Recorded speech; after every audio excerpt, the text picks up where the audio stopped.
Bienvenue sur votre tableau de bord des comptes. Vous retrouvez ici les éléments comptables en cours, c'est-à-dire les factures de vente, les factures d'achat, les paiements entrants, les paiements sortants et la banque. En cliquant sur Facture, vous retrouvez toutes les factures de vente de l'entreprise. Vous pouvez également afficher toutes les factures d'achat en cliquant sur l'onglet Factures d'achat. En cliquant sur Paiement, vous retrouvez tous les paiements entrants. Vous avez la possibilité de voir à quelle facture ces paiements sont rattachés. Pour cela, il suffit de cliquer sur le numéro de facture du paiement souhaité. Pour voir les paiements sortants, il faut cliquer sur l'onglet Paiements sortants. De même, vous pouvez voir à quelle facture les paiements sont liés. En allant dans Banque, vous pouvez voir votre solde bancaire ainsi que toutes les transactions résolues. Pour chaque transaction résolue, vous pouvez voir le paiement lié à cette transaction, l'acteur qui est lié, que ce soit un fournisseur ou un client, et enfin la facture qui est liée.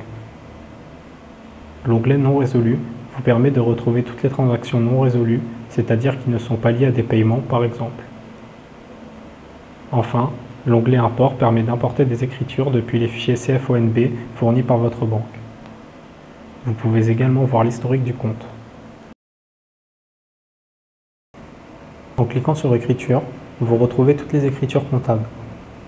Pour chacune d'entre elles, vous pouvez voir la facture liée ainsi que le PDF de l'écriture comptable.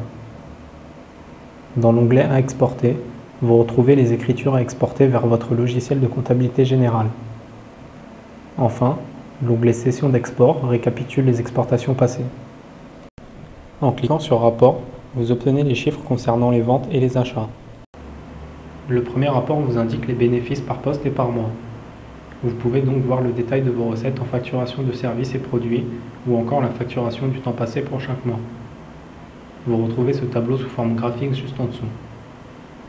Le second rapport vous indique les charges par poste, c'est-à-dire vos dépenses en facturation de services et produits et en facturation de temps passé, ainsi que le total que cela représente.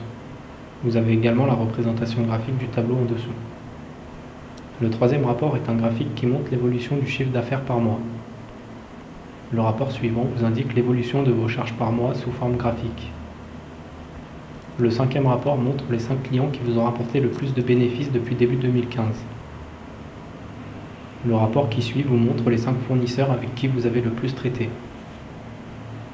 Le tableau recettes par client vous permet de voir pour chaque mois les bénéfices que vous avez réalisés avec chacun de vos clients. Le tableau ci-dessous vous montre pour chaque mois les charges générées pour chaque fournisseur. Le tableau TVA facturé à la vente montre la TVA qui a été facturée à vos clients par mois ainsi que le total que cela représente. Le tableau TVA encaissé montre quant à lui la TVA encaissée par votre entreprise pour chaque mois. L'avant-dernier rapport montre la TVA qui vous a été facturée à l'achat pour chaque mois ainsi que le total que cela représente. Enfin, le dernier rapport montre la TVA décaissée. En cliquant sur l'onglet Encours et échéance, vous obtenez de nouveaux rapports.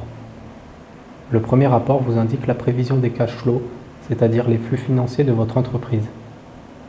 Vous voyez pour chaque mois le nombre de factures ainsi que le montant que cela représente. Vous pouvez cliquer sur le nombre de factures pour en obtenir la liste. Les deux graphiques ci-dessous montrent l'échéance des factures de vente pour le premier et l'échéance des factures d'achat pour le second. Le quatrième rapport compte client vous permet de voir les factures dues par client. Le rapport suivant vous permet de voir les factures dues par fournisseur. Le cinquième rapport vous indique les factures dues par fournisseur, mais aussi par mois, ainsi que le montant que cela représente pour chaque mois. Le tableau suivant vous montre pour chaque mois et pour chaque fournisseur le montant que vous devez régler. Enfin, les deux derniers rapports vous montrent le délai moyen de règlement par client et votre délai moyen de règlement envers vos fournisseurs.